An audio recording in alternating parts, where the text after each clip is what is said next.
पूछे जाएंगे। इसके संचालन का कारोबार संभालने के लिए मैं बुलाना चाहूँगा कक्षा 10वीं से भाई हर्ष जैन को। वे आए एवं संचालन का कारोबार संभालें। भाई हर्ष। बंधु श्री अरिहंत पथ वीतराग विज्ञान वंदो वाराय भावना जग जीवन हित जान। ओम नमः सिदेव्या। आचार्य समंतबद्ध विद्या निकेतन द्वारा हर वर्ष साप्ताहिक संगोष्ठियों का आयोजन किया जाता है। इसमें यह इस वर्ष की चतुर्थ रविवार संगोष्ठी है, जिसका विषय है वैराग्य जननी वाराय भावना, जो कि आज हम कई वक्ताओं के माध्यम से समझेंगे। तो अब मैं ज़्यादा विलंब ना करते हुए उसे बुलाना चाहूँगा जिसके बिना यह सभा अधूरी है। जी हाँ, मैं अध्यक्ष पद को सुशोभित करने के लिए बुलाना चाहूँगा आदरणीय पंडित श्री शाश्वत जी भाई साहब को। वह आए और मंच ग्रहण करें। सभी कर्तव्य ध्वनि के माध्यम से उनका स्वागत कीजिए। और मैं मुख्य अतिथि पद के लिए बुलाना चाहूँगा आदरणीय अभिनय जी भाई साहब को। वह आए और मंच ग्रहण करें। सभी कर्तव्य ध्वनि के माध्यम से उनका स्वागत करें। विशिष्ट अतिथि पद को सुशोभित करने मैं बुलाना चाहूँगा श्री नितेश जी भाई साहब को, अंकित जी भाई साहब को। वह आए और मंच पर विराजमान हो। अब मैं संगोष्ठी के नियमों को बताने से पहले मंगलाचरण के लिए बुलाना चाहूँगा मुख्यातिथि सुयश जैन को। वह आए और मंगलमय मंगलाचरण प्रस्तुत करें। भाई सुयश। सभी अपने हाथ जोड़ लीजिए। नमो अरिहंताणं नमो सिद्धाणं नमो आयर्याणं नमो वज्रायाणं नमो लोयसा व्यसाऊणं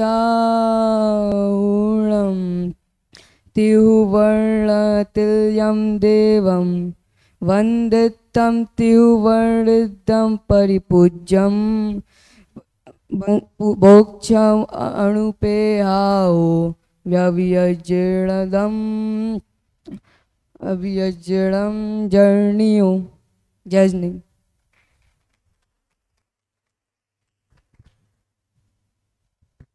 भाई सुयश ने बहुत बढ़िया मंगलाचरण प्रस्तुत किया। अब मैं सभी वक्ताओं को कुछ सामान्य नियमों से अवगत कराना चाहूँगा। सर्वप्रथम सभी वक्ता आगे की 2 पंक्तियों में आके बैठ जाएं। मैं सभी वक्ताओं को ध्यान देना चाहूँगा, कोई भी वक्ता अपनी पूरी संगोष्ठी लेकर गोष्ठी का पेज लेकर यहाँ नहीं आएगा। वह एक 3x4 का छोटा पेज लेके आ सकता है, जिसमें उसके मुख्य बिंदु हो सकते हैं। अगर आप वो पेज लाते हैं तो आपकी माइनस मार्किंग की जा सकती है।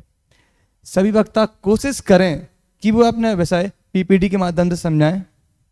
सभी को उनका विषय बोलने के लिए 5 मिनट दिए जाएंगे, जिसमें 4 मिनट में आपको अपना विषय प्रस्तुत करना है और अंतिम की 1 मिनट में अपना विषय समेटना है। पहली घंटी बजाई जाएगी 4 मिनट पे, जिससे आपको पता लगे कि अब आपका समय होने वाला है, और दूसरी घंटी बजने पर आपको अपना वक्तव्य खत्म करना है। सभी श्रोताओं को एक विशेष बात याद रखनी है कि उन्हें सभी वक्ताओं के मुख्य बिंदु लिखने हैं, क्योंकि उनमें से किसी ना किसी से मुख्य बिंदु बुला सकते हैं, जो यहाँ आके मुख्य बिंदु बोलेगा। अब मैं प्रथम वक्ता के रूप में बुलाना चाहूँगा कक्षा 8वीं से मोक्षार्थी ग्रंथ जैन को, जो आए और अपना विषय अनुपेक्षा का परिचय एवं स्वरूप प्रस्तुत करें। भाई ग्रंथ।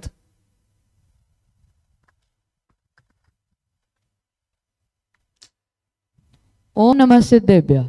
सम्मान्य मंच एवं सभा में उपस्थित सभी भावी सिद्धों को मेरा सादर जय जिनेन्द्र।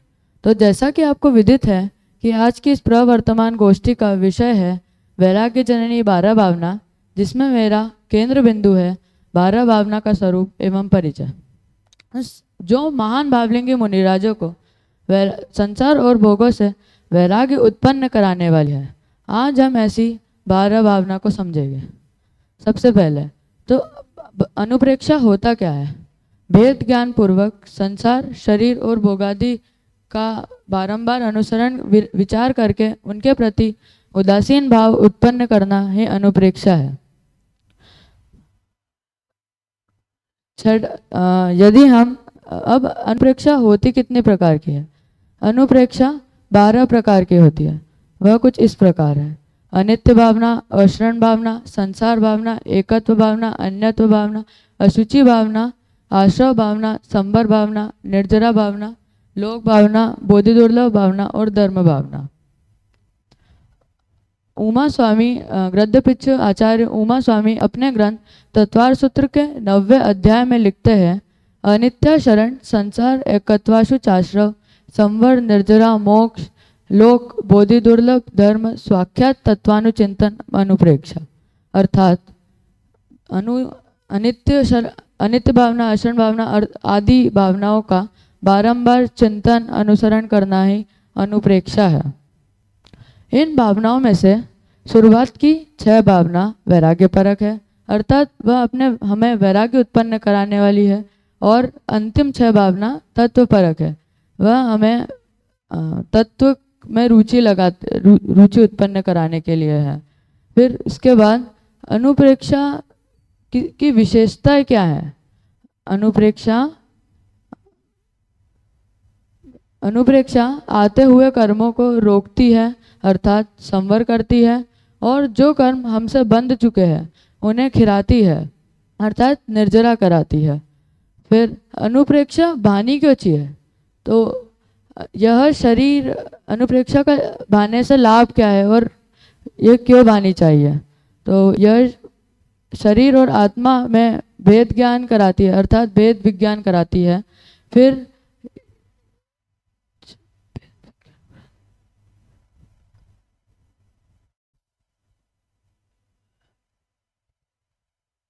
और भेद विज्ञान कराती है, और मोह, राग, द्वेष आदि जो विकारी भाव उत्पन्न हुए हैं उनसे उनकी वृद्धि, जो मतलब मोह, राग, द्वेष जो वृद्धि हो गई, जो मोह, राग, द्वेष आदि विकारी भाव हैं उन जो बीत चुके हैं, अर्थात वीतरागता की वृद्धि कराती है, और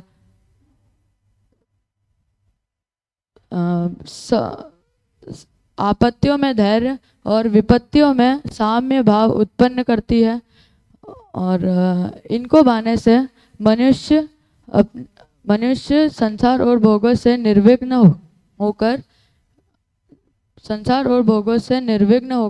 अब उनके प्रति उनसे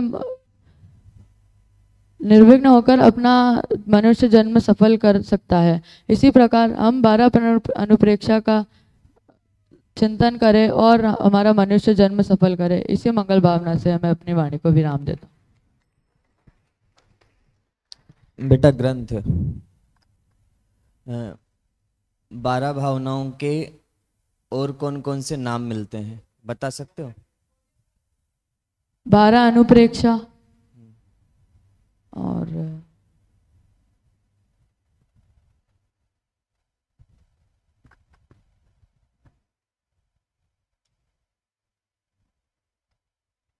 अच्छा, तुमने अनुप्रेक्षा का परिचय बताया, कोई 12 भावनाओं के नाम बता दो जो पढ़ी हो तुमने, क्योंकि इतनी सारी चीजें खोजी है तो 12 भावनाएं तो देखी होंगी। कौन कौन सी याद आ रही है कि ये 12 भावनाएं?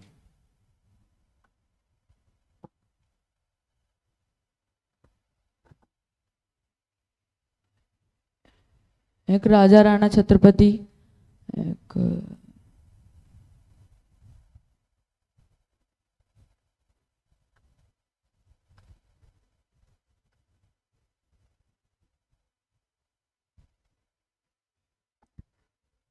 चलो नीचे से कौन बताएगा? 12 भावनाओं के नाम। केवल 3 ही हाथ खड़े हैं। कुछ लोगों को तो आते हैं लेकिन हाथ नहीं खड़ा करते हैं। खड़े हो विकास।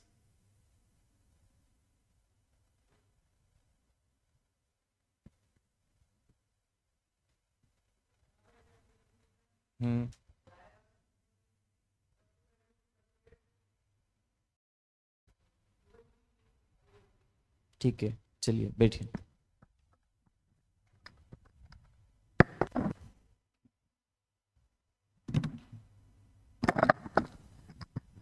मोक्षार्थी ग्रंथ ने तत्वार सूत्र जी की रेफरेंस को लेकर अपना विषय प्रस्तुत करने की बहुत अच्छी कोशिश की। अब मैं बुलाना चाहूँगा मोक्षार्थी स्वयं जैन को जो आए और आदि की दो भावना अनित्य एवं अशरण भावना का स्वरूप समझाएं। इनके बाद तैयार रहें मोक्षार्थी राज जैन। अभी भाई स्वयं।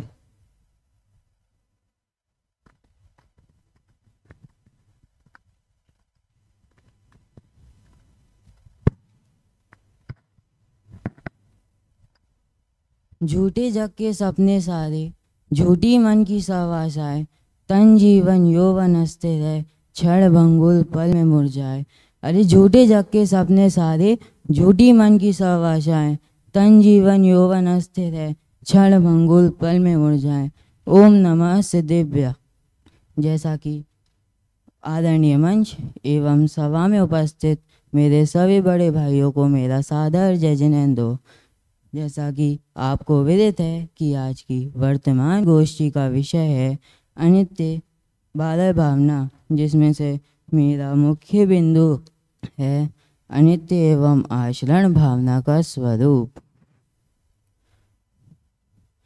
पहले तो अपन अनित्य भावना समझते हैं।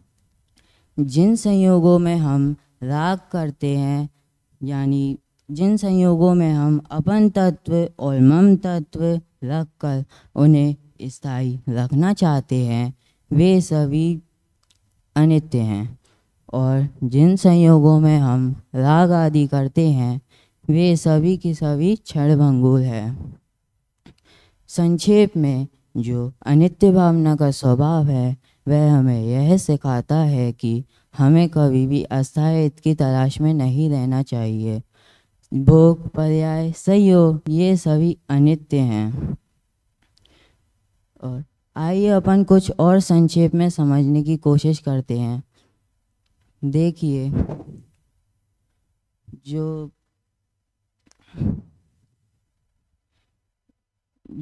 अनित्य भावना की अवधारणा है वो पूरे जैन धर्म की महत्व की है। इनके दो नाम से भी बुलाया जाता है, एक तो अनित्यत्व और एक अस्थायीता। इन दो नामों से भी जाना जाता है। आइए अपन इसके स्वरूप भी समझते हैं। सांसारिक अस्थायीता। जैन धर्म में यह माना जाता है कि सभी सांसारिक वस्तुएं सुख और दुख अस्थायीता होती हैं। पुनर्जन्म और कर्म। जैन तत्व ज्ञान के अनुसार जीवन की अस्थायीता कर्मों के फल के साथ जुड़ी रहती हैं। अभी तो अपन ने यह समझ लिया अनित्य भावना।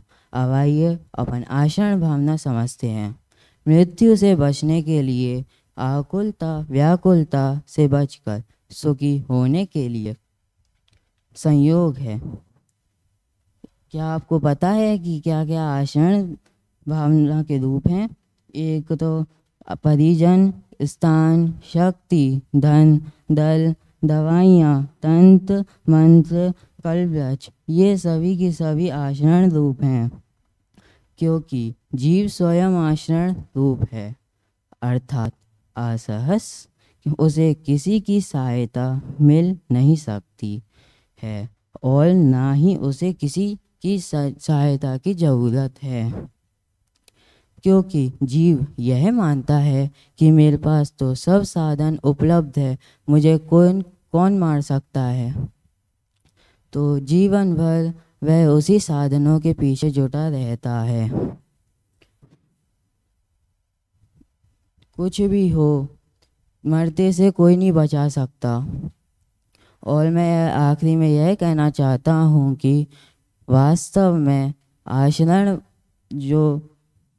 वास्तव में और उसके बताने वाले पंच परमेष्टि ही वास्तविक में शरण है कि और कुछ भी हो, मरते से कोई नहीं बचा सकता। चाहे आप कुछ भी पहन ले, मंत्र तंत्र कुछ भी कर लें, मरते से कोई नहीं बचा सकता। धन्यवाद।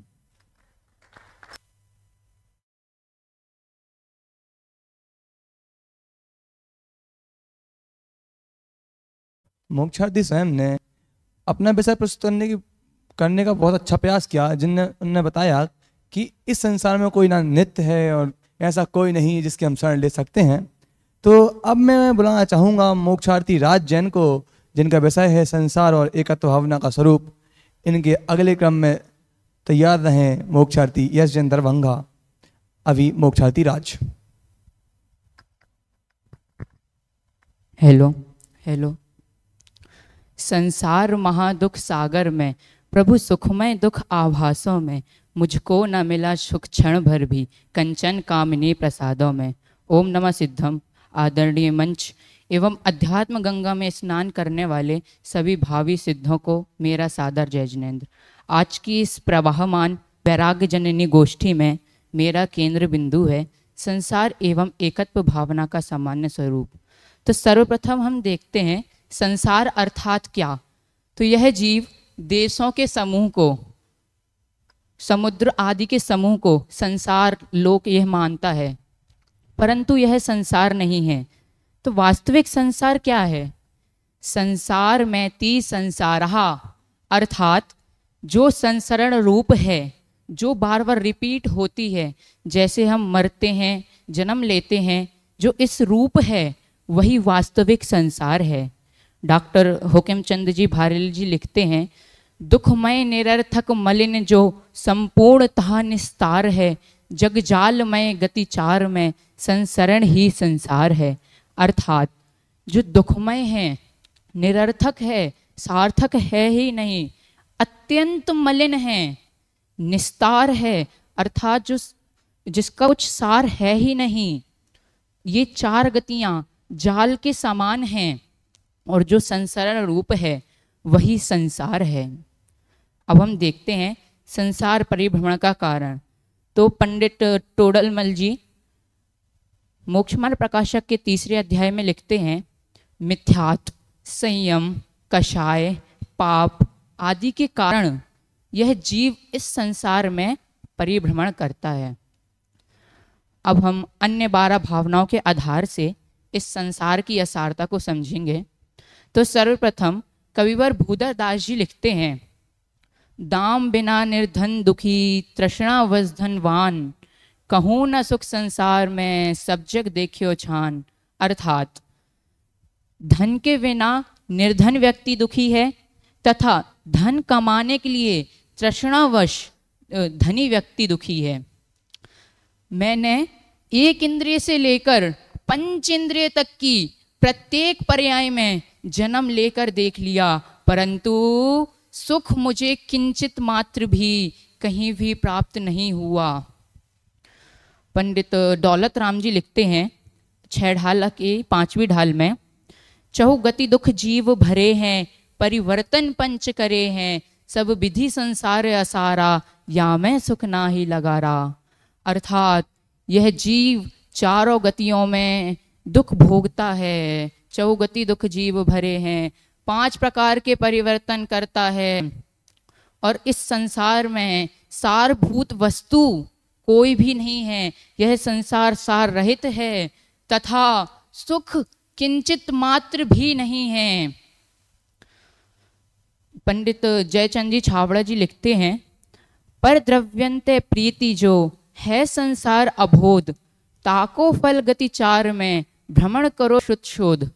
अर्थात वास्तविक संसार तो यह है कि परद्रव्यों के प्रति प्रीति भाव, असंयम, मिथ्यात्व यही वास्तविक संसार है तथा शास्त्र शोधियों ने इसका फल चारों गतियों में भ्रमण बताया है। इस प्रकार संसार भावना का स्वरूप था। अब हम एकत्व भावना को समझेंगे। एकत्व अर्थात क्या? यह शब्द से ही पता चलता है। एकत्व अर्थात क्या? मैं एक हूँ। भावना संग्रह में आता है, एकाकी चेतन सदा फिरे सकल संसार, साथी देव न दूसरो यहु एकत्व विचार।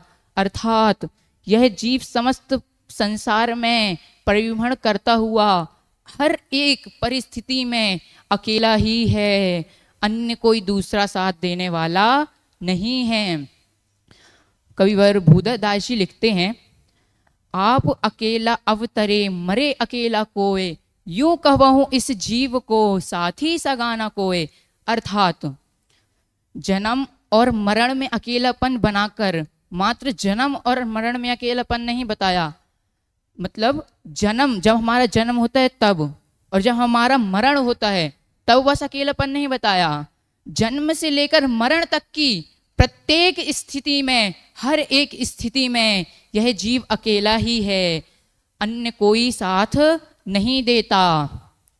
समय सार की गाथा नंबर 3 में आता है, ले दौलत प्राण प्रिय को तुम मुक्ति न जाने पाओगे, यदि एकाकी चले नहीं तो यहीं खड़े रह जाओगे। अर्थात ये जीव दौलत आदि को अपना मानता है और वह इसे अपने साथ ले जाना चाहता है, लेकिन अगर यह जीव अकेला ही नहीं चला तो वह यहीं खड़ा रह जाएगा और मुक्ति को प्राप्त नहीं कर पाएगा। पंडित दौलत राम जी लिखते हैं, शुभ अशुभ कर्म फल जेते, भोगे जिए एक ही तेते, सुतदारा होए न सीरी, सब स्वार्थ के हैं भीरी। अर्थात जो ये शुभ और अशुभ फल हैं यह जीव अकेला ही भोगता है, पुत्र मित्र शत्रु आदि कोई भी इसमें सहायक नहीं होते, कोई भी सगे संबंधी सहायक नहीं होते। इस प्रकार अभी हमने संसार एवं एकत्व भावना का स्वरूप जाना।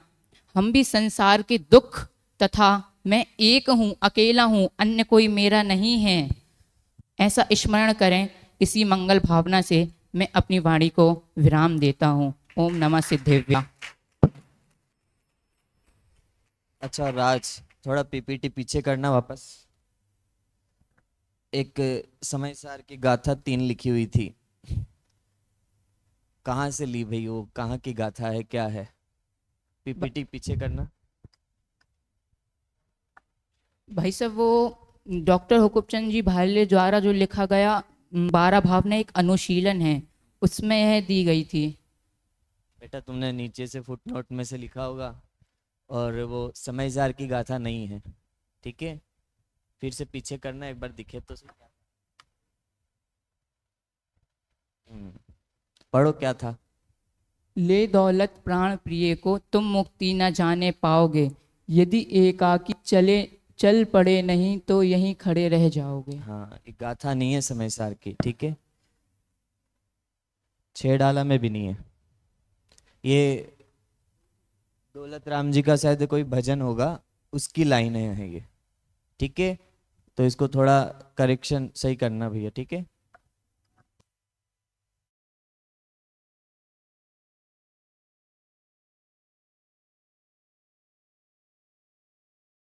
अभी मोक्षार्थी राज ने बहुत अच्छी तरीके से संसार का सही अर्थ और बहुत सारे ग्रंथों का रेफरेंस लेके, बहुत सारी 12 भावनाओं का रेफरेंस लेके हमें संसार के बारे में बताया कि यह कैसे छोड़ने योग्य है, इसमें कितना दुख है। और हमें यह भी बताया कि एक हम अकेले हैं, अकेले आए थे, अकेले जाना है। तो अब अगले क्रम में मैं बुलाना चाहूँगा मोक्षार्थी यश जैन को, जो आए और अपना विषय प्रस्तुत करें, अन्यत्व एवं असुचि भावना का स्वरूप। इनके बाद तैयार रहें मोक्षार्थी भव्यम जैन, अभी मोक्षार्थी यश।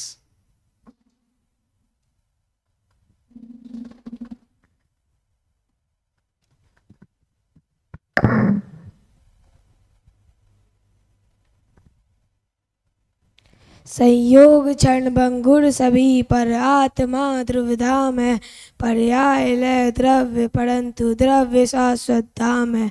इस सत्य को पहचानना ही भावना का सार है, ध्रुवधाम की आराधना आराधना का सार है। ओम नमः सिद्धेभ्य। सामान्य मंच एवं सभा में उपस्थित सभी साधर्मियों को मेरा सादर जय जैन। आज की गोष्ठी का विषय है 12 भावना, उसमें से मेरा केंद्र बिंदु है अन्यत्व और असुचि भावना। तो बिना किसी विलंबता से विषय प्रारंभ करते हैं। पहले तो हम जानते हैं अन्यत्व भावना कहते किसे है। स्त्री, पुत्र आदि, मकान, इन सब से मतलब ममत्व बुद्धि, ये सब अपने हैं नहीं, पर इसको अपना जानना ही अन्यत्व भावना, अन्यत्व है पर इसको अपना जानना ही, इसको इससे ममत्व बुद्धि हटाना ही अन्यत्व भावना है। तो हम 12 भावना तो अनेक आचार्यों ने लिखी है, पर हम किन्हीं 2 आचार्यों की 12 भावना बताना चाहते हैं। पहले ही तो जो दौलत राम जी ने अपनी 6 डाला पे अन्यत भावना पर लिखी है। जल पियो जियो जिये तन मेला, पे भिन्न भिन्न नहीं बेला, तो प्रकट जुते दंदामा, तो है ये मिली सतरामा। अर्थात अर्थात जो प्रकट जुते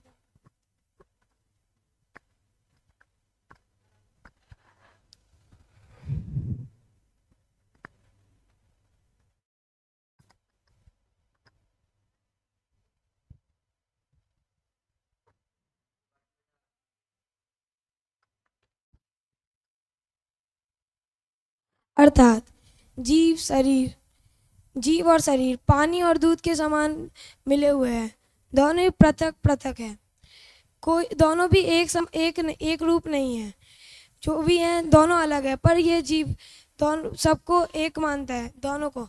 और ये जो संसार में जो बाहर में माता पिता शरीर ये जैसे जो हमारे विषय के भोग हैं ये सब दिखते ही पृथक है, तब भी इसको एक रूप कैसे मान सकता है जीव। अब हम पंडित जयचंद जी छाबड़ा द्वारा रचित 12 भावना पे पर अनित भावना पे जो उन्होंने कहा है वो बताते हैं। अपने अपने स्वस्थ कुल सर्व वस्तु विलसाय, ऐसे चितवे जीव तब पढ़ते ममत न भाए।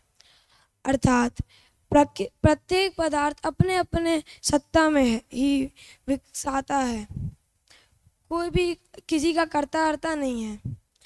जब जीव ऐसा चिंतन करता है तो फिर वह ममत भाव इस संसार से हटाता है।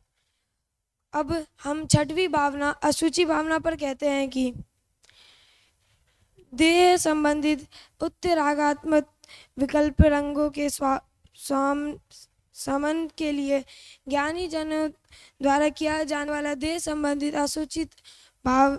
अशुचिता का बार बार चिंतन ही अशुचि भावना है। तो इससे आप क्या समझते हैं? जो मतलब देह है वो अलग अलग है, देह और है ना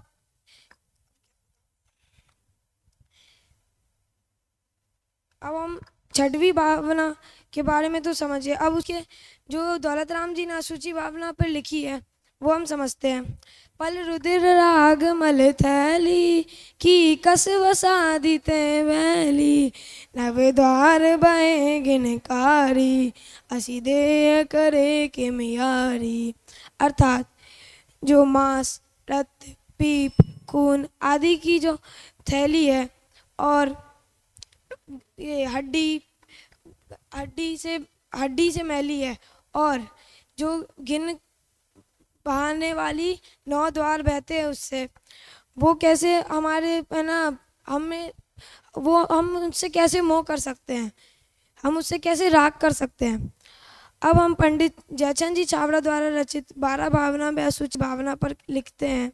वो लिखे हैं कि निर्मल अपनी आत्मा दे पावन दे, जानी भयो निज भाव को यासो तजो सने।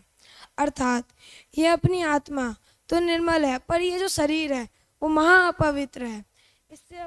इससे हम अन्य मतलब इसको हम अपने से हटाए और ममत भावना मतलब ममत भाव अपना इससे हटाए और कहते हैं अतः हे भव्य जीवो अपने स्वभाव को पहचानो और इससे इस भावनाओं के चिंतन करके संसार से अपना ममत भाव हटाओ।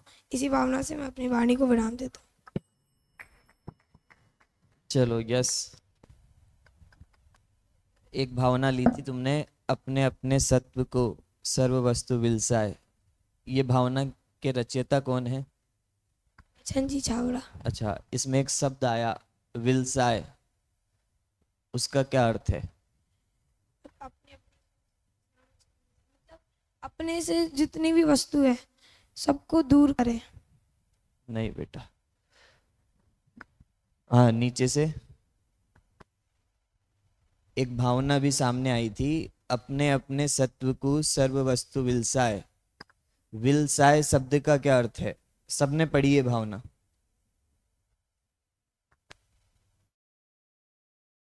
हाथ खड़े क्यों नहीं होते हैं भैया?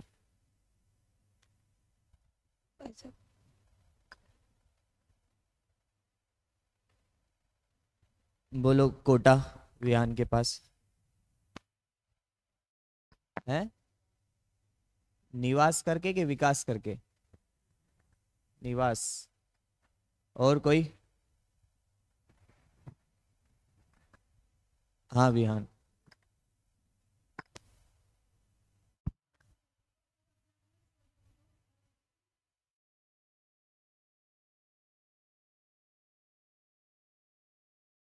ठीक है ठीक है, विलसाय मतलब विकास करती है। ठीक है बैठो। चलिए अगले वक्ता।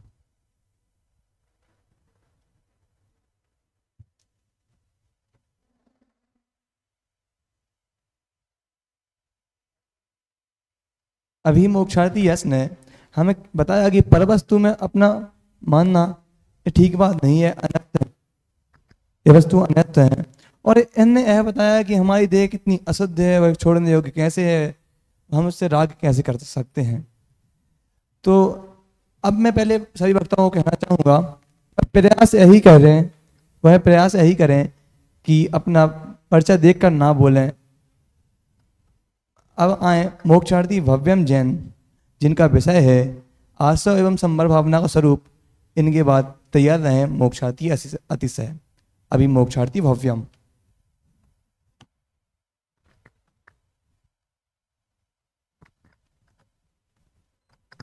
ओम नमः सिद्धेभ्य। सामान्य मंच और सभा में विराजमान मेरे सभी छोटे बड़े भाइयों को मेरा सादर जय जिनेन्द्र। जैसा कि आप सभी को विदित है कि आचार्य सामंत विद्या निकेतन द्वारा हर रविवार को एक गोष्ठी का आयोजन किया जाता है। उसी के क्रम में इस रविवार को भी एक गोष्ठी का आयोजन किया गया है, जिसका विषय है वैराग जन्नी 12 भावना, जिसमें मेरा केंद्रीय बिंदु है आश्रव एवं संवर भावना का स्वरूप। तो अब मैं अपने विषय को शुरू करता हूँ। तो कहते हैं कि शरीर आदि आश्रवों के समान, शरीर आदि संयोगों के समान ही आश्रव भाव भी अनित्य है, अशरण है, अशुचि है, आत्मा से भिन्न है एवं संसार परिभ्रमण का कारण है। इससे भिन्न ठीक विपरीत अपनी आत्मा अनंत गुणों का पिंड है, नित्य है, परम शरणभूत है एवं परम शुद्ध है। इस प्रकार का चिंतन करना ही आश्रव भावना है। इस संबंध में आचार्य कुंद कुंद देव अपने ग्रंथ समय सारजी में लिखते हैं, अणादूण आसवाणम असुचितम च विवरीय भावम च दुःखस्य कारणम तीय तदाणयत्यम गुणादिजीवो जीवनि बद्धायेदे अधोवर्णिच्चातः असरणाय दुःखा दुःखफलं तीय अणादूण निवतद्देतेहिम। अर्थात आश्रवों की असुचिता, विपरीतता एवं दुख कारणता को जानकर ज्ञानी जीव उनसे निवृत्ति करता है। जीव से निवृत्त यह आश्रव अध्रुव है, अनित्य है, अशरण है, दुख रूप है तथा दुख रूपी फलते हैं। यह जानकर ज्ञानी जीव उनसे निवृत्ति करता है। साथ में पंडित नाथमल जी बिलाली अपने 12 भावना में लिखते हैं, आश्रव थे प्राणी संसार विषय भ्रमे उदधि विषय जिमे काठ नाही थिरता पमे याते आश्रव सकल पूर्व तज दीजिए अविनाशी चिद्रूप ताई भज लीजिए। अर्थात जिस प्रकार सागर में एक लकड़ी का टुकड़ा लहरों के कारण डोलता ही रहता है, कभी भी स्थिरता को प्राप्त नहीं होता, उसी प्रकार यह जीव भी आश्रव के कारण संसार रूपी समुद्र में नित्य डोलता ही रहता है, कभी भी स्थिरता को प्राप्त नहीं होता। इसलिए इस जीव को चाहिए कि वो संपूर्ण आश्रव का त्याग करे तथा अपने चैतन्य स्वरूप आत्मा का ही ध्यान करे। यहाँ एक बात अत्यंत ही ध्यान देने योग्य है कि आश्रव भावना आश्रव तत्व नहीं है, अपितु संवर तत्व है। क्योंकि जो आचार्य गृहस्थ स्वामी ने तत्वार सूत्र की रचना करी है, उसमें 12 भावना का प्रकरण 9वें अधिकार में अर्थात संवर तत्व के अधिकार में आता है। वहाँ वे लिखते हैं, आश्रव निरोधा संवर स गुप्ति समिति धर्मानुप्रेक्षा परिचय जय चारित्री। अर्थात आश्रव के निरोध को ही संवर कहते हैं। वह संवर 3 गुप्ति, 5 समिति, 10 धर्म, 12 भावना, 22 परिचय जय और 5 प्रकार के चारित्र से होता है। इससे यह तो समझ आ गया कि संवर भावना और संवर तत्व में कुछ ना कुछ संबंध है, तो क्यों ना इन्हें एक ही मान ले। तो इस संबंध में जयचंदी छावड़ा लिखते हैं कि निस्वरूप में लीनता निशय संवर जानी, समिति गुप्ति संयम धर्म करे कर्म की हानि। अर्थात निश्चय से तो निस्वरूप में लीनता ही संवर है, व्यवहार से जो समिति गुप्ति संयम धर्म आदि है इन्हें संवर कहते हैं। इससे हमें यह तो समझ आ गया कि संवर भावना और संवर तत्व में कुछ न कुछ संबंध तो अवश्य ही है। तो कोई कहेगा कि इन्हें एक ही क्यों ना मान ले, तो कहते हैं कि हम संवर भावना को संवर तत्व में तो गिना सकते हैं, पर यदि हम संवर तत्व को संवर भावना में गिनाएंगे तो वह उसकी सीमा का उल्लंघन करना होगा। संवर भावना की चिंतन क्रिया में मात्र आत्मानुभूति है और भेद विज्ञान है, उसके वही महत्वपूर्ण है, उसके भेद विभेद नहीं है। इस प्रकार हम आश्रव और संवर भावना का स्वरूप समझे।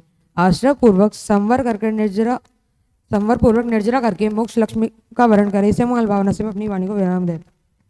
जय जी।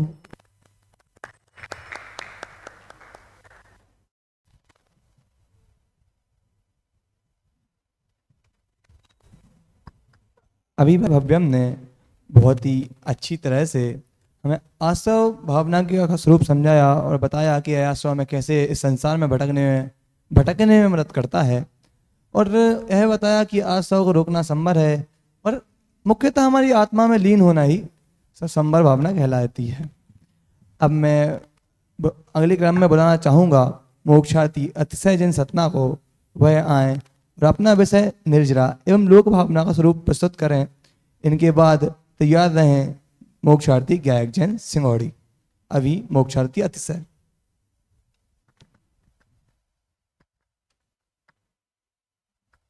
ओम नमः सिद्धेभ्य। आदरणीय अध्यक्ष महोदय, मुख्य अतिथि महोदय, विशिष्ट अतिथि महोदय एवं सभा में उपस्थित सभी छोटे बड़े भाइयों को मेरा सादर जय जिनेंद्र। हर सप्ताह की भांति इस सप्ताह भी आचार्य समंतभद्र विद्या निकेतन के छात्रों द्वारा एक गोष्ठी का आयोजन किया गया है, जिसका विषय है वैराग्य जननी 12 भावना। जिसमें मेरा विषय है निर्जरा और लोक भावना का स्वरूप। तो समय का ज़्यादा विलंब न करते हुए मैं प्रारंभ करता हूँ। तो सर्वप्रथम हम निर्जरा भावना का स्वरूप देखते हैं, जो आचार्य कुंद के ग्रंथ पंचास्तिकाय की गाथा नंबर 152 में दिया गया है। संवर जोगे हिम जुदो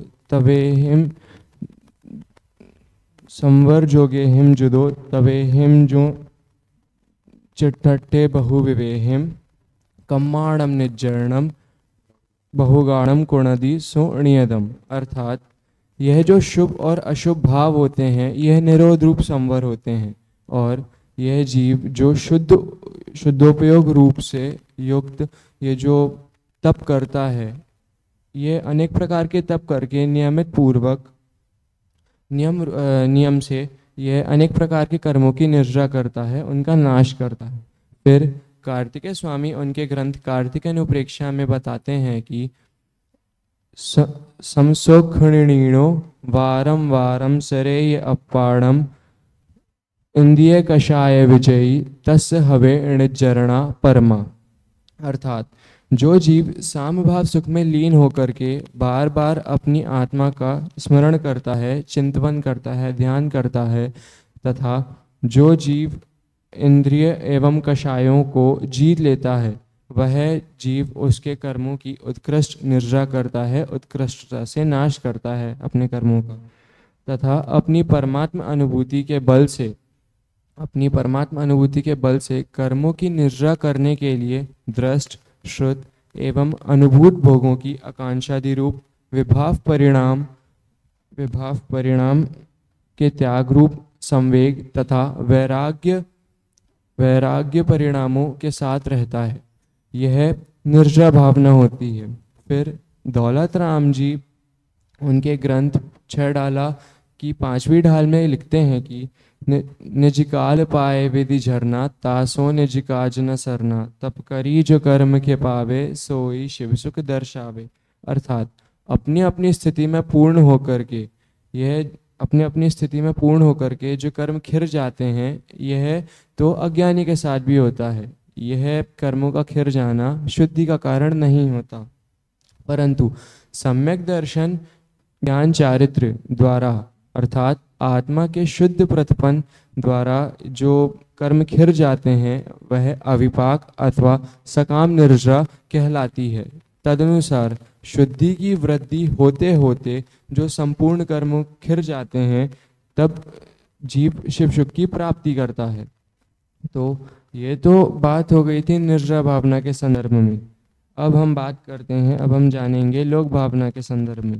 तो कार्तिकेय स्वामी अपने ग्रंथ कार्तिकेय अनुप्रेक्षा में लिखते हैं कि यह जो जीव है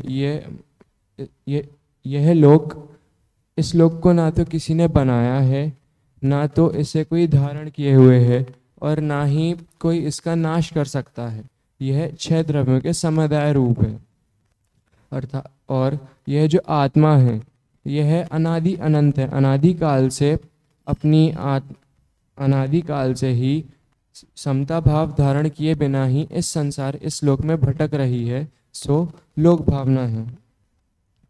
फिर दौलत राम जी उनके ग्रंथ 6 ढाला की 5वीं ढाल में कहते हैं कि किन्हू न करे न धरे को, षड द्रव्यमयी न हरे को, सो लोक माही बिन समता, दुख सहे जीवनित भ्रमता। अर्थात ब्रह्मा आदि किसी ने भी इस संसार को नहीं बनाया है, ना तो शेषनाग या विष्णु ने इसे धारण किया हुआ है, और ना तो महादेव आदि कोई भी इस संसार का विनाश कर सकता है। फिर यह जो 6 द्रव्य होते हैं, यह 6 द्रव्यमय लोक अनादि अनंत है। यह 6 द्रव्यमय लोक अनादि अनंत है। यह 6 द्रव्य जो होते हैं यह नित्य हैं और स्वस्वरूप में स्थित रहकर अपनी नई नई पर्यायों से उत्पाद व्यय रूप परिणमन करते रहते हैं। और यह जो 6 द्रव्य होते हैं, पुद्गल जीव पुद्गल धर्म अधर्म आकाश काल, यह जो 6 द्रव्य होते हैं यह एक दूसरे में इनका कोई अधिकार नहीं होता है। फिर जो ये शाश्वत चैतन्य लोक है, यह जो लोक है शाश्वत चैतन्य लोक, ये मेरा स्वरूप है, ऐसा यह धर्मी जीव मानता है, और स्वोन्मुक्ता द्वारा विषमता मिटाकर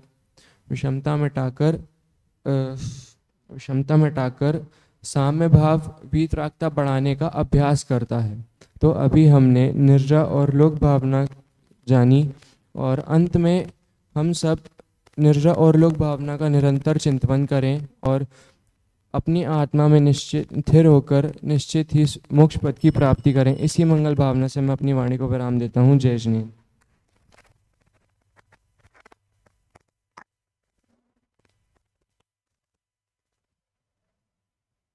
अभी मोक्षार्थी अत्सय ने हमें बताया कि संवर होने के बाद निर्जरा कैसे होती है, साम भाव आने से निर्जरा कैसे होती है, और इनने हमें यह भी समझाया कि लोक ना बनाया गया है ना मिटाया जा सकता है, लेकिन फिर भी हमारी आत्मा इस लोक में भटक रही है और दुख सह रही है।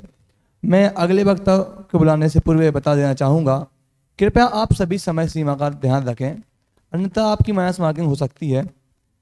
अब मैं बुलाना चाहूँगा मोक्षार्थी गायक जैन सिंघौड़ी को, जिनका विषय है बोधि दुर्लभ एवं धर्म भावना का स्वरूप।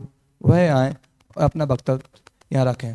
मोक्षार्थी गायक, इनके बाद तैयार रहें मोक्षार्थी भवजन सुजालपुर। अभी गायक। ओम नमः सिद्धेभ्य। सम्मानीय मंच एवं सभा में उपस्थित सभी साधर्मी जनों को मेरा सादर जय जिनेन्द्र। तो जैसा कि आपको विदित ही है, आज की इस संगोष्ठी में मेरा केंद्रीय विषय है बोधि दुर्लभ और धर्म भावना का स्वरूप। तो इन्हें मैं आपको कुछ मुख्य बिंदुओं के माध्यम से समझाऊंगा। तो सबसे पहले जो यह शब्द बोधि दुर्लभ है, यह 2 शब्दों से मिलकर बना है। पहला बोधि, जिसका अर्थ है रत्नात्रय। अब वो कैसे? तो जो ये बोधि है, इसका वास्तव में तो अर्थ केवल ज्ञान है, लेकिन ये जो केवल ज्ञान है ना, तो वो रत्नात्रय की एकता से ही प्राप्त होता है। उसकी एकता से ही इसे हम प्राप्त कर सकते हैं, इसलिए हम यहाँ पर बोधि का रत्नात्रय भी लेते हैं। और जो दूसरा शब्द है दुर्लभ, उसका अर्थ है जो कठिनता से प्राप्त होता हो। तो अपन इसका अर्थ ऐसे लेंगे, जो यह रत्नात्रय है ये बहुत ज़्यादा कठिनता से प्राप्त होता है, और इसी को ध्याना, जानना, पहचानना, इसे ही हम धर्म कहते हैं। तो वैसे तो इन 12 भावनाओं के बारे में अनेक आचार्यों, विद्वानों ने बहुत कुछ कहा है, लेकिन यहाँ पे हम सबसे पहले देखते हैं कि आचार्य कार्तिकेय कहते हैं, ये सब दुलह दुलहम दंसणाणम जहाँ चरितम च मुनि उणया संसारे महायरम कुणः तिड़म्पी, कि इस जीव का निगोद से निकलकर मनुष्य भव का पाना अत्यंत दुर्लभ है, महादुर्लभ है, और उसमें भी इसे सम्यक दर्शन का होना, दीक्षा लेना आदि आदि ये सब एक से एक अत्यंत दुर्लभ कार्य हैं, और भव्य जीव इस सम्यक दर्शन आदि का बहुत आदर भी करते हैं। अब लेकिन यहाँ पर भी कुछ ऐसे आचार्य और विद्वान भी हुए हैं जिन्होंने कि इस बोधि को, सम्यक दर्शन, सम्यक ज्ञान, सम्यक चारित्र को दुर्लभ ना कह करके सुलभ कहा है। तो यहाँ पे पंडित जयचंद जी छाबड़ा कहते हैं, बोधि आपका भाव है, निश्चय दुर्लभ नाही, भव में प्राप्ति कठिन है, यह व्यवहार कहाई। कि जो ये बोधि है, सम्यक दर्शन है, सम्यक ज्ञान है, सम्यक चारित्र है, ये हमारा ये स्वरूप है, ये हमारा ही भाव है, इसलिए यह निश्चय से तो दुर्लभ न होकर के सुलभ हुए, लेकिन व्यवहार में, इस भव में इसकी प्राप्ति करना कठिन है, तो लोगों ने व्यवहार में इसे दुर्लभ कह दिया। और अब आगे इसी व्यवहार से दुर्लभ बोधि के बारे में पंडित दौलत राम जी कहते हैं कि यह जीव अनंत बार अंतिम 9वें ग्रहवेग में उत्पन्न हो गया, लेकिन बस एकमात्र बोधि न होने के कारण यह मोक्ष को प्राप्त नहीं कर सका। और ऐसे ही आगे पंडित मंगत राय जी कहते हैं कि इस जीव का निगोद से निकलकर मनुष्य भव का पाना, उसमें आर्यखंड की प्राप्ति, फिर उसमें भी पूर्ण आयु, आजीविका का साधन, फिर सम्यक दर्शन की प्राप्ति होना, मुनि दीक्षा धारण करना आदि आदि, ये सब एक से एक महादुर्लभ कार्य है। और आगे पंडित भूदादास जी कहते हैं कि जो यह संसार में धन आदि है, यह तो बहुत ज़्यादा सुलभ है, लेकिन एकमात्र भव निवारण यह बोधि अत्यंत ही दुर्लभ है। अब आगे हम अपने अगले बिंदु धर्म भावना की तरफ चलते हैं। तो धर्म का व्यवहारिक अर्थ है कि इस बोधि को जानना, पहचानना, यही धर्म है। अब जो ये शब्द है ना धर्म, यह धरा धातु से मिलकर बना है, जिसका अर्थ है धारण करना। अब किसको धारण करना? तो एकमात्र बोधि को सच्ची श्रद्धा से धारण करने का नाम ही धर्म है। तो इसके बारे में आचार्य समंत भद्र कहते हैं, सदृष्टि ज्ञान वृत्तानि धर्मम धर्मेश्वरा विदु यदि प्रत्यनीकानि भवंती भव पद्धति। कि जिनेन्द्र भगवान कहते हैं कि ये सम्यक दर्शन आदि ही आत्मा का सच्चा स्वरूप है, सच्चा भाव है, और यही आत्मा का धर्म है। लेकिन इसके जो विपरीत मिथ्या दर्शन आदि हैं, यह संसार का मार्ग है। और इसके बारे में पंडित भूदादास जी ने इस धर्म को कल्पवृक्ष और चिंतामणि रत्न से इसकी तुलना की है कि ये चिंतामणि रत्न और ये कल्पवृक्ष है ना, तो जब हम इनसे कुछ मांगते हैं ये तभी हमें कुछ देते हैं, लेकिन जब हम धर्म करते हैं तो हमें ऐसा महान पुण्य का मतलब हमें ऐसा महान पुण्य बंधता है कि हमें ऑटोमेटिकली ही सारे के सारे भोग ये सब प्राप्त हो जाते हैं। और इस धर्म के बारे में व्यवहार में मतलब लोक में एक मान्यता है कि यह क्षमा, दया, दान, ये आदि आदि यही शुभ भाव, यही धर्म है। लेकिन इसके बारे में पंडित जयचंद जी छाबड़ा कहते हैं, दर्श ज्ञानमय चेतना आत्म धर्म बखानी दया समाधिक रत्नात्र या में गर्भित जानी। कि जो ये दर्शन है, सम्यक दर्शन है, सम्यक ज्ञान है, ये यही चेतना है और यही आत्मा का धर्म है। और जो ये दया, समाधिक आदि ये शुभ भाव है, यह रत्नात्रय में ही गर्भित हो जाते हैं। अभी हमने यहाँ पर देखा कि ये बोधि ही बहुत ज़्यादा दुर्लभ है और यही हमारे संसार को नाश करने में समर्थ है। हम इसी को प्राप्त करके संसार को नाश कर सकते हैं और इसी को धारण करना यही धर्म का है। अब हम भी इस बोधि को धारण करें और धर्म करते हुए मोक्ष रूपी लक्ष्मी को प्राप्त करें। इसी मंगल भावना से मैं अपनी वाणी को विराम देता हूँ। जय जैन।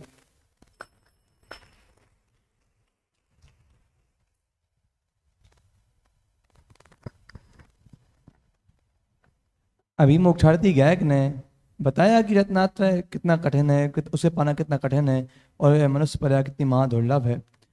और यह बताया कि धर्म क्या होता है, सच्चे धर्म का स्वरूप इन्होंने बतलाया। तो अब मैं अगले वक्ता के रूप में बुलाना चाहूँगा भाई भव्यजन सुजालपुर को, जिनका विषय है अनुपेक्षा का चिंतन कौन करता है, उसके अधिकारी कौन है और उनसे लाभ क्या है। इनके बाद अंतिम वक्ता की तौर पर तैयार रहे मोक्षार्थी परमजन खन्याधाना, अभी मोक्षार्थी भव्य।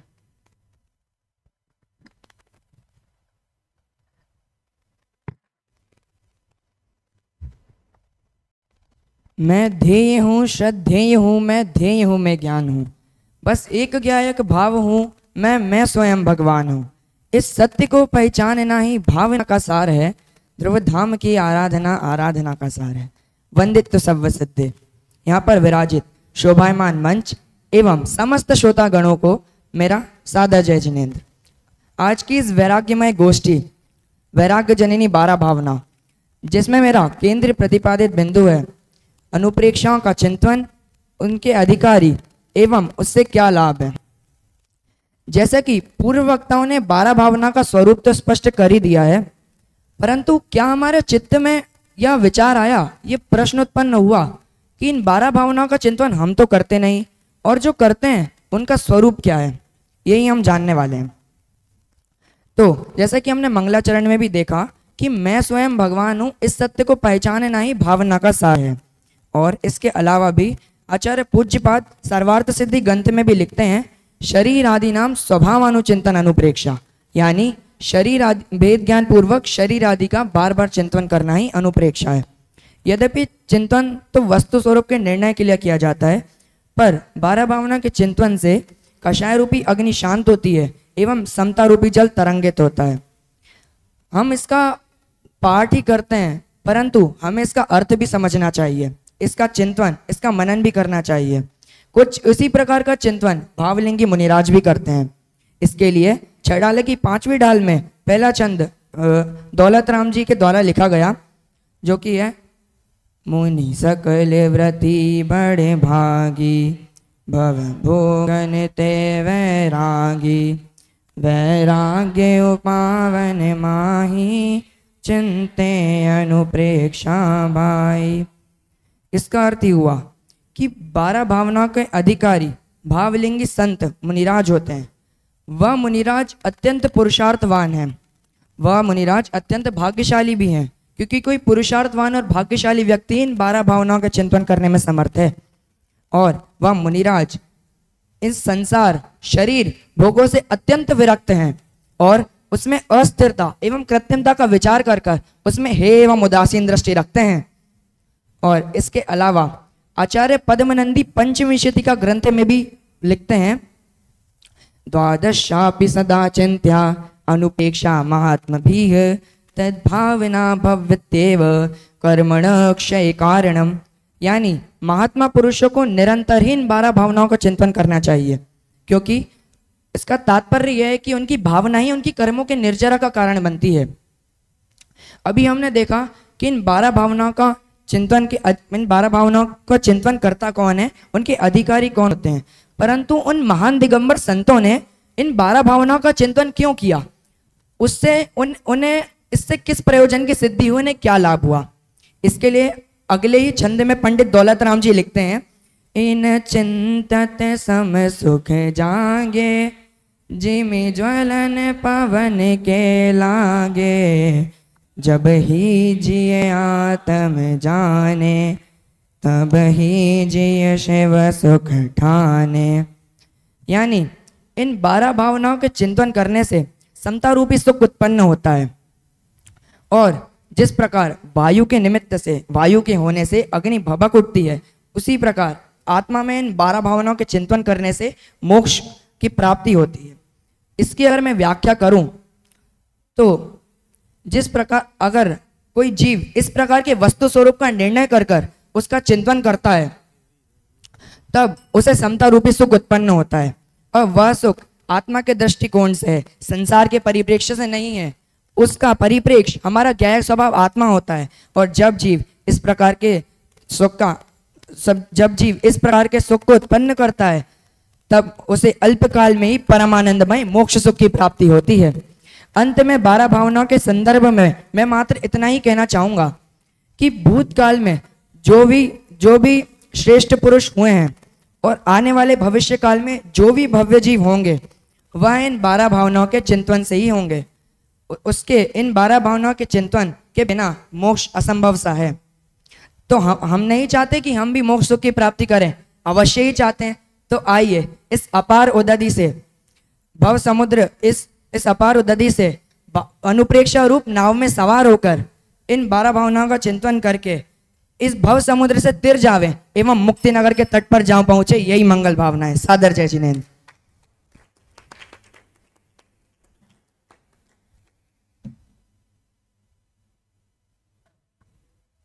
मोक्षार्थी भव्य ने बहुत अच्छे तरीके से हमें बताया कि इस 12 भावना को भाने वाला कौन है, उसका अधिकारी कौन है, उसे भाता कौन है। जी हाँ, वह भावलिंगी संत हैं जो इतने पुरुषार्थी हैं कि 12 भावनाओं को भा सकते हैं। इससे उनको लाभ क्या होता है? उन्हें लाभ यह होता है कि वह उन भावनाओं को भाने से जल्द मोक्ष को प्राप्त करते हैं। अब मैं अंतिम वक्ता के रूप में बुलाना चाहूँगा मोक्षार्थी परब जैन खन्यादाना को, जिनका विषय है अनुप्रेक्षा संबंधी कुछ भ्रांतियाँ एवं उनका निराकरण। भाई परब जैन।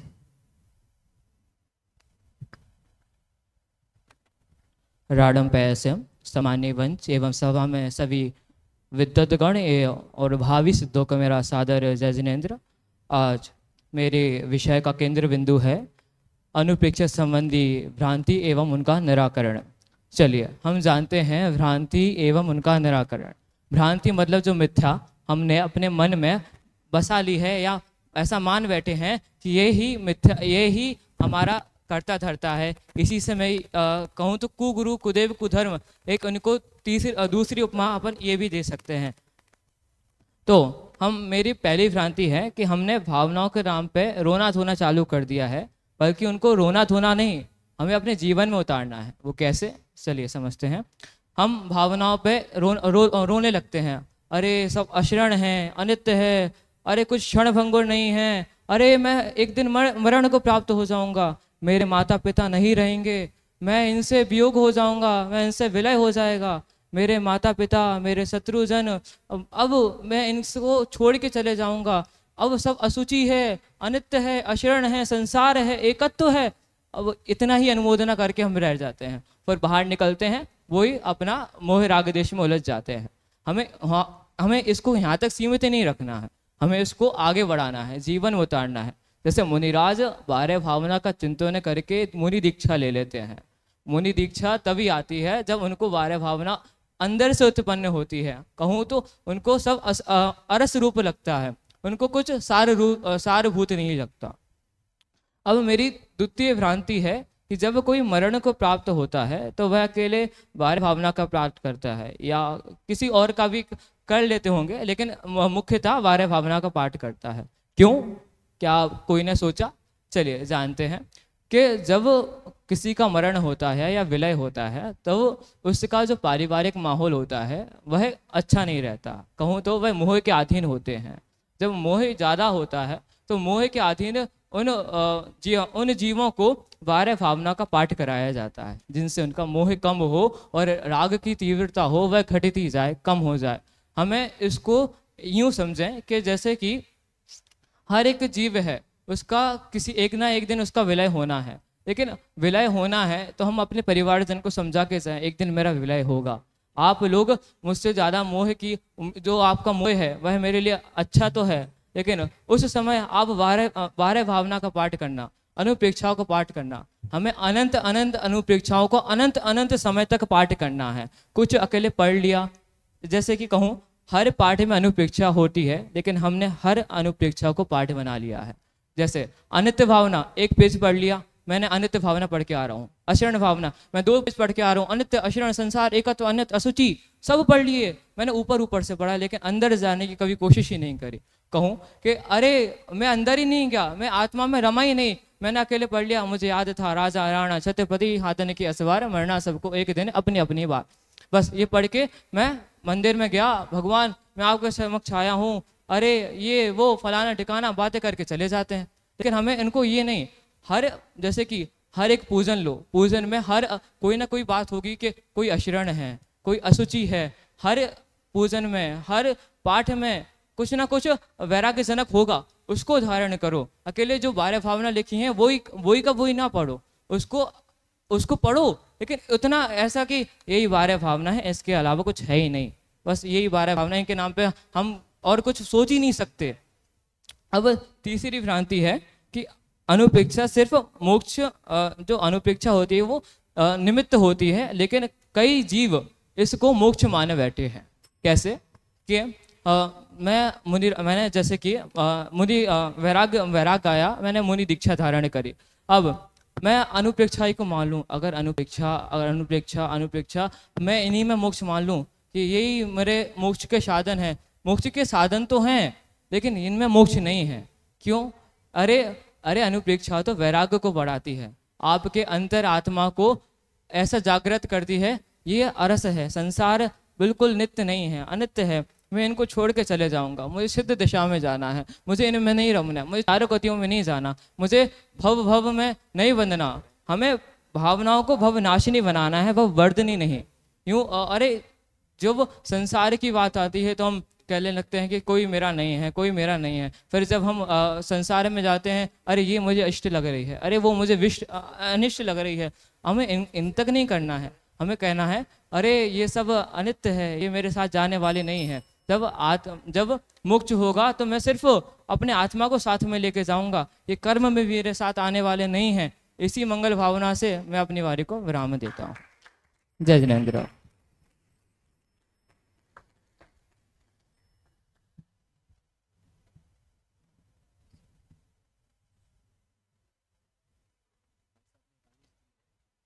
अभी मोक्षार्थी परब ने बताया कि 12 भावना बस रोने के लिए नहीं होती है, यह तो उसकी एक भ्रांति है। हम इसे रोने के रूप में रहते हैं, जब कोई मर जाता है तो हम 12 भावना का पाठ करते हैं। इन्हें हमें अंतर में उतारना चाहिए। उनने बहुत अच्छी तरह से समझाने का प्रयास किया। अब मैं अध्यक्षीय उद्बोधन के लिए बुलाना चाहूँगा आदरणीय पंडित श्री शाश्वत जी शास्त्री भोपाल को। वह आए और हमें कुछ त्रुटियां जो हमसे हुई और प्रथम और द्वितीय वक्ताओं के नाम बताएं। आदरणीय शाश्वत जी भाई साहब।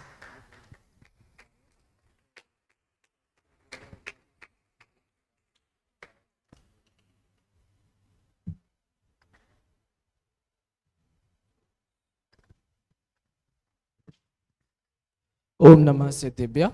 सभी को सादर जय जिनेंद्र।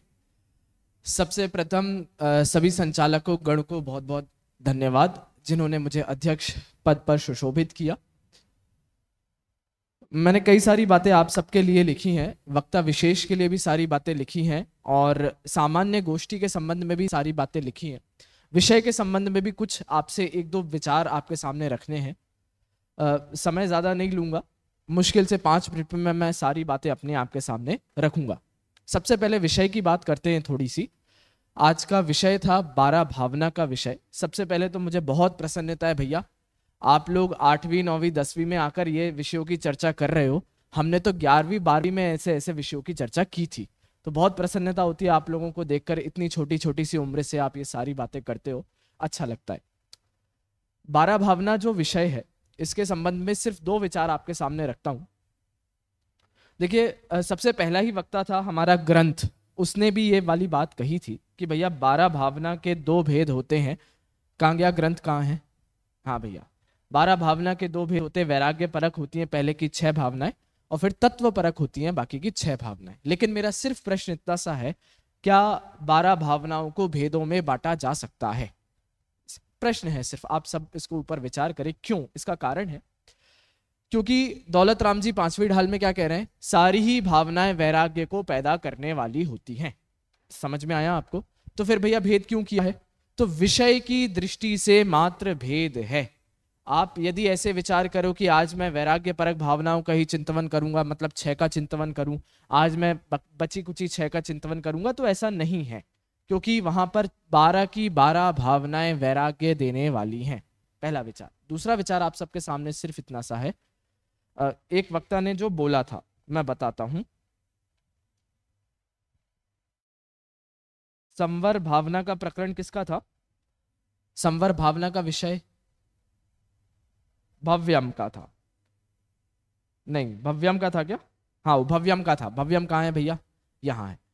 भव्यम ने भी कोशिश करी उस बात के लिए, और मैं अपेक्षा कर रहा था जिनका ये विषय था भव्य जैन। भव्य जैन कौन है भैया, कहाँ गए? हाँ, उनका विषय था अधिकारी कौन। तो उन्होंने चूंकि अपना विषय बहुत अच्छा प्रस्तुत किया, लेकिन थोड़ी सी वहां पर उनसे चूक रह गई, या मेरे सुनने में चूक रह गई होगी। अधिकारियों के ऊपर उन्होंने ज्यादा चर्चा नहीं करी। उन्होंने कहा भावलिंगी संत अधिकारी हैं।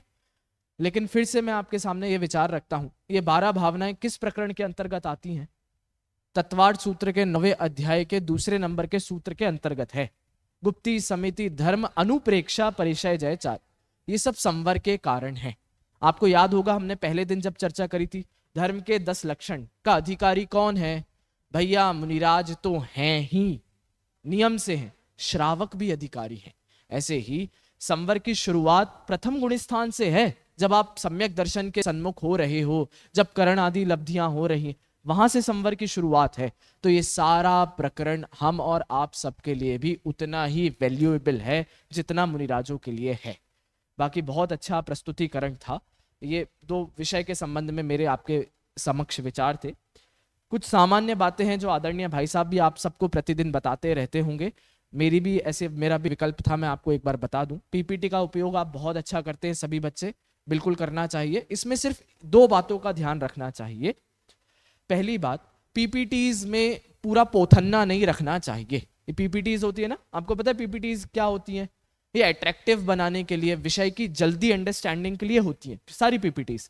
तो इसमें कभी ऐसे बड़े बड़े दोहे या गाथा के अर्थ, ऐसे बड़े बड़े पोथन्ने नहीं रखने चाहिए। इसमें क्या रखें भैया, आप चित्र लेकर आइए, आप अपनी इमेजिनेशंस को बढ़ाइए। सारे टॉपिक्स को आप चित्रों के माध्यम से कैसे सामने वाले तक समझा सकते हो, आप उसका यूज करें, तो बड़ी हेल्पफुल होगी पीपीटीज आपकी। नहीं तो क्या होता है, बहुत सारे विषय उसके अंतर्गत होता है, तो उसको पढ़ते रहते हैं। आधे बच्चे वहां पढ़ रहे होंगे, हम लोग वहां पढ़ रहे होंगे, वक्ता को सुनेंगे ही नहीं, ध्यान ही नहीं देंगे। या कुछ बच्चे होंगे वो पीपीटी का पूरा माल लिखने के लिए तैयार बैठे होंगे। ऐसा सब होता है।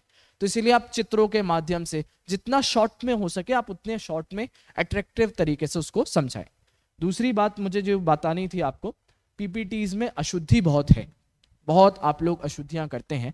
गाथा है, चाहे आप ज्यों की त्यों गाथा भी वहां से लिख रहे हैं तो अशुद्धि हो जाती है, तो उसका हमें ध्यान रखना चाहिए। हिंदी में भी भैया पर्व आपकी पीपीटी मेरे ध्यान में रह गई, कुछ गलतियां थी उसमें, और गाथाओं में भी लिखा है मैंने यहाँ पर, व्यक्तिगत आप सब देख सकते हो गलतियां थी, तो उनका हमें ध्यान रखना चाहिए। एक जो आदरणीय भाई साहब की परंपरा रही है, बीच बीच में जो प्रश्न कर रहे थे सभी वक्ताओं से, बहुत अच्छी परंपरा है।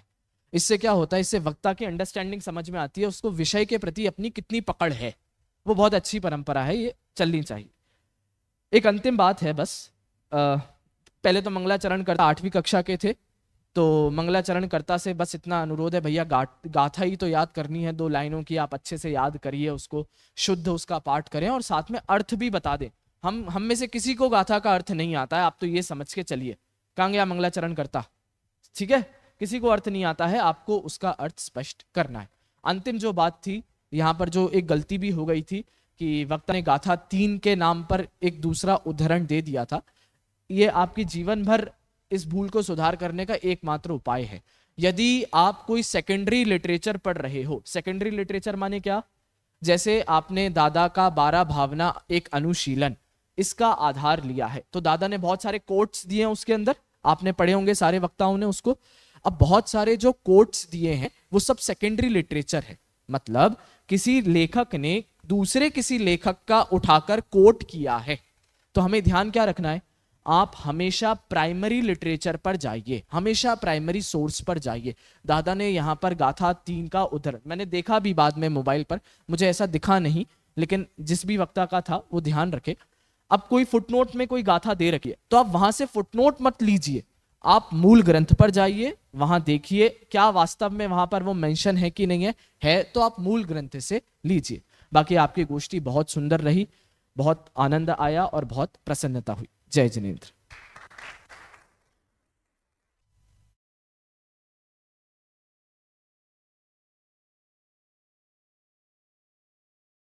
चलिए, आज की संगोष्ठी में जो श्रेष्ठ वक्ता थे उनका नाम मैं ही आप सब लोगों के बीच में रखता हूँ। देखिए, संगोष्ठी बहुत बढ़िया रही और निश्चित रूप से हम सब लोगों को अभी जो शाश्वत जी ने जिन जिन चीज़ों को हम सब लोगों को ध्यान दिलाया उसका पालन हम सब लोगों को करना है। पीपीटी में पिछले जितनी भी बार संगोष्ठी हुई उन सब अध्यक्ष महोदय ने हम सब लोगों को निर्देश जरूर दिए कि अशुद्धता बहुत है। अब आप एक काम जरूर करिएगा कि आप जब पीपीटी तैयार करें तो किसी अध्यापक को जरूर चेक करवा दें या अपने बड़े भाई को जरूर चेक करवा दें, क्योंकि बहुत ज़्यादा अशुद्धता थी। और जिस तरह का ना पूरी सारी पीपीटी में सारी चीज़ें एक साथ नहीं डालनी हम सब लोगों को, उसका भी पालन हम सब लोगों को करना है। बाकी जैसी अपेक्षा थी संगोष्ठी की 12 भावनाओं के ऊपर, वैसी संगोष्ठी आज दिखाई दी, इसलिए हम सब लोग अपने लिए एक बार जोरदार तालियां बजा सकते हैं।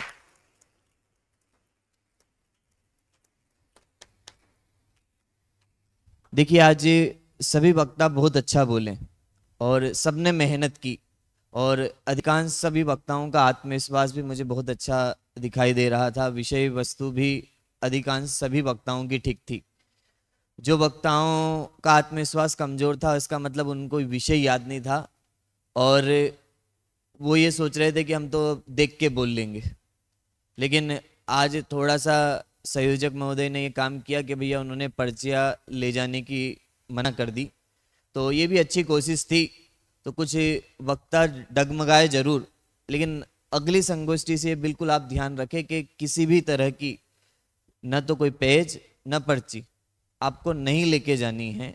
आप आराम से अपना विषय याद कीजिए। 8 दिन मिलते हैं आपको इस संगोष्ठी के लिए, तो 16 दिन मिले क्योंकि पिछले संडे नहीं हुई थी तो किसी कारण से अपन नहीं कर पाए थे, तो ये संगोष्ठी तो 16 दिन का गैप रहा इस संगोष्ठी में। तो विषय तो आराम से आप सब लोगों को याद हो जाना चाहिए था। और मैं अभी बिल्कुल आशा रखता हूँ कि ये जो 2 दिन बाद 10 लक्षण पर्व की संगोष्ठी है उसमें निश्चित रूप से हम सब लोगों को ये सुधार देखने को मिलेगा। बहुत समय है, दोपहर में आप बिल्कुल फ्री हो और अभी तो यूं ही पर्व के समय चल रहे हैं, तो जितनी आप सब लोग आराधना में और जितना इन चीज़ों में लगोगे उतना आराम से आप सब लोगों को याद रहेंगे। आज श्रेष्ठ वक्ता के रूप में जिसने प्रथम स्थान प्राप्त किया है वो है भव्य जैन सुजालपुर।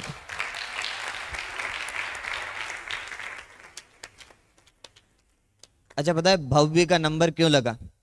बहुत सारे वक्ता बिल्कुल आसपास थे, लेकिन भव्य ने समय का भी ध्यान रखा।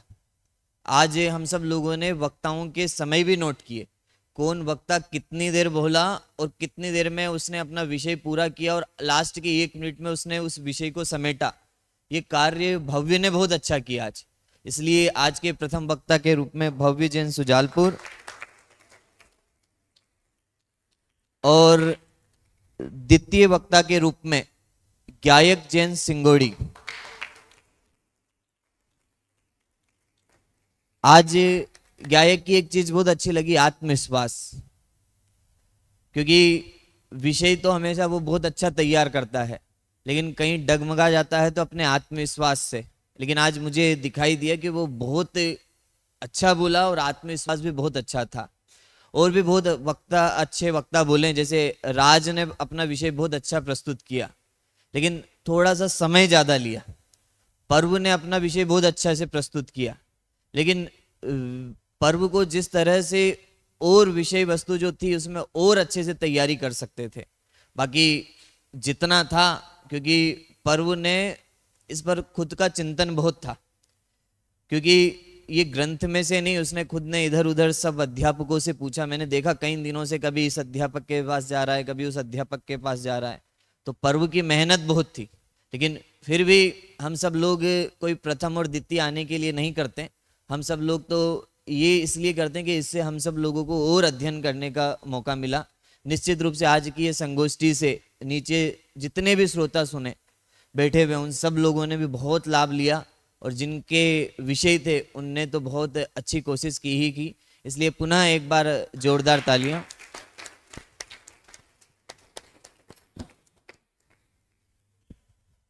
मैं भाई साहब को आस्वादन देना चाहूँगा। जो आपने हमें त्रुटियाँ बताई उनमें सुधार अवश्य ही होगा और वो दोनों वक्ता ही बधाई के पात्र हैं जिन्होंने यहाँ अपना स्थान प्राप्त किया है।